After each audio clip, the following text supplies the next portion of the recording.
டே 2ல் நம்ம power பிஐயை install பண்ணுறதை பற்றி பார்த்தோம். நம்ம இப்போது டே 3ல் வந்து நம்ம டேட்டா செட்டை எடுத்து பவர் பிஐக்குள்ளே இன்சர்ட் பண்ண போகிறோம். டேட்டா செட்னா என்ன அர்த்தம்?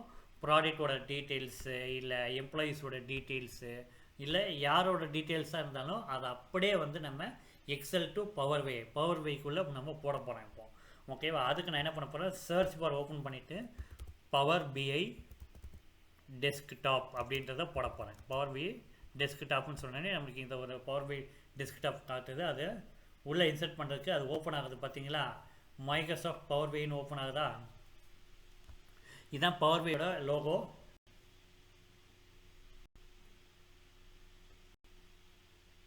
இப்போ வந்து பார்த்தீங்கன்னா நம்மகிட்ட சில கேள்விகள் கேட்டிருக்கு.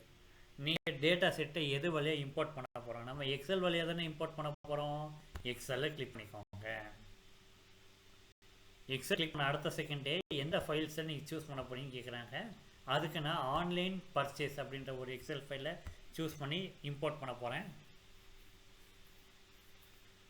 நம்ம அந்த மாதிரி கொடுத்த அடுத்த செகண்டே எந்த மாதிரி வரும், இந்த மாதிரி டேபிள் 1 டேபிள் 2 என்னென்ன டேபிள்ஸு என்னென்ன ஷீட்டு எக்ஸலில் இருக்கோ அதை எல்லாத்தையும் பிரித்து கொடுத்துருவோம். நம்ம பார்த்து எடுத்துக்கலாம்.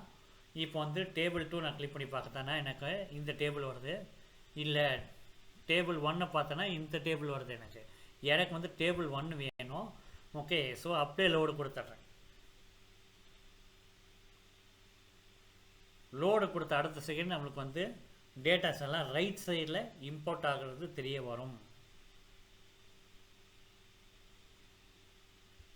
ஓகேவா? டேபிள் 1 அப்படின்னு போட்டு நம்மளுக்கு என்னது, நம்மளுக்கு அந்த டேட்டா செட் அதோட காலம்ஸ் எல்லாமே கொடுத்துருக்கு பாருங்கள். Date, ID, name of the product, per rate, quantity, total amount எல்லாமே வந்திருக்கா.